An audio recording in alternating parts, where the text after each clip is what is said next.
નમસ્તે. સૌરાષ્ટ્ર યુનિવર્સિટી રાજકોટ મહર્ષિ અરવિંદ મનોવિજ્ઞાન ભવનની હું વિદ્યાર્થીની ગડારા બંસી PGDCCમાં અભ્યાસ કરું છું. તો આજે આપણે પેરેન્ટિંગની માનસિક સ્વાસ્થ્ય પર શું અસર થાય છે તેના વિશે જાણીએ.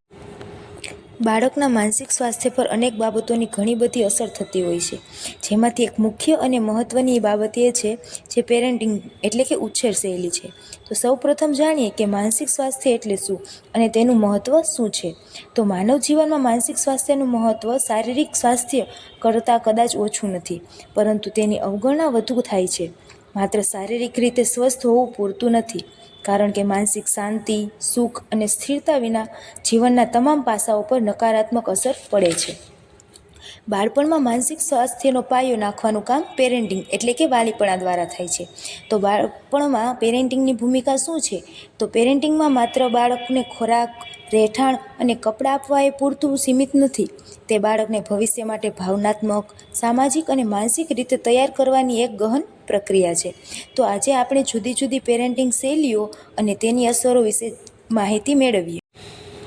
આગળ આપણે પેરેન્ટિંગની મૂળભૂત સમજ મેળવીએ તો પેરેન્ટિંગ એ એક વ્યાપક પ્રક્રિયા છે, જેમાં માતા પિતા કે વાલી દ્વારા બાળકને ઉછેર કરવા, સંભાળ રાખવા અને માર્ગદર્શન આપવાનો સમાવેશ થાય છે.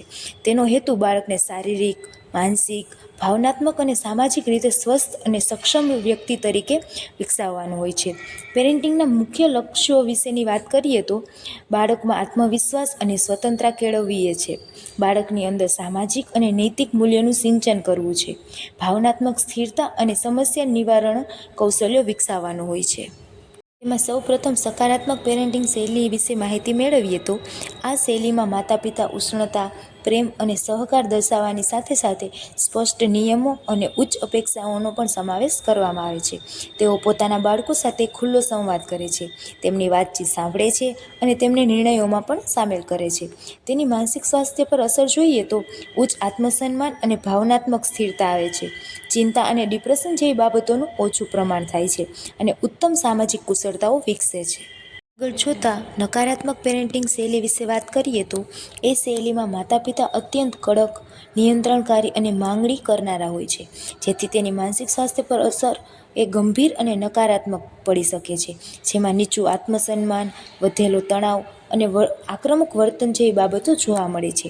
તેમાં બીજો પ્રકાર જોઈએ તો એ સહિષ્ણુ પેરેન્ટિંગ છે, જેમાં માતા પિતા તેના બાળકને મિત્ર તરીકે વર્તવાનું પસંદ કરે છે અને બહુ ઓછા નિયમો અને નિયંત્રણો રાખે છે, જેમાં તેમના બાળકો ઉપર વધારે પડતી છૂટછાટ આપવામાં આવે છે.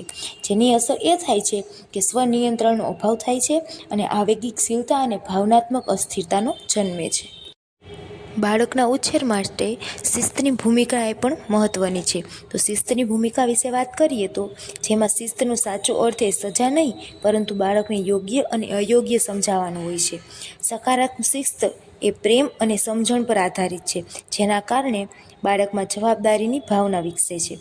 જ્યારે કડક શિસ્ત એ શારીરિક અને માનસિક દંડ આપે છે, જેના કારણે ચિંતા, ડિપ્રેશન અને આક્રમક વર્તન એ ઉત્પન્ન થાય છે. માનસિક સ્વાસ્થ્યને યોગ્ય બનાવવા માટે પેરેન્ટિંગને સુધારવું એ ખૂબ જ જરૂરી બને છે. તો તેના માટે આપણે ઉપાયો વિશે વાત કરીએ તો બાળકો સાથે વાતચીત કરો અને તેમને સાંભળો. કારણ સાથે સ્પષ્ટ અને પ્રેમાળ નિયમો બનાવો. જો વધારે જરૂર પડે તો મનોવૈજ્ઞાનિક અને થેરાપિસ્ટની સલાહ લો. અંતે વાત કરીએ તો પેરેન્ટિંગ એ માત્ર એક જવાબદારી નહીં, પરંતુ બાળકના માનસિક સ્વાસ્થ્યનું નિર્માણ કરવાની એક પ્રક્રિયા છે.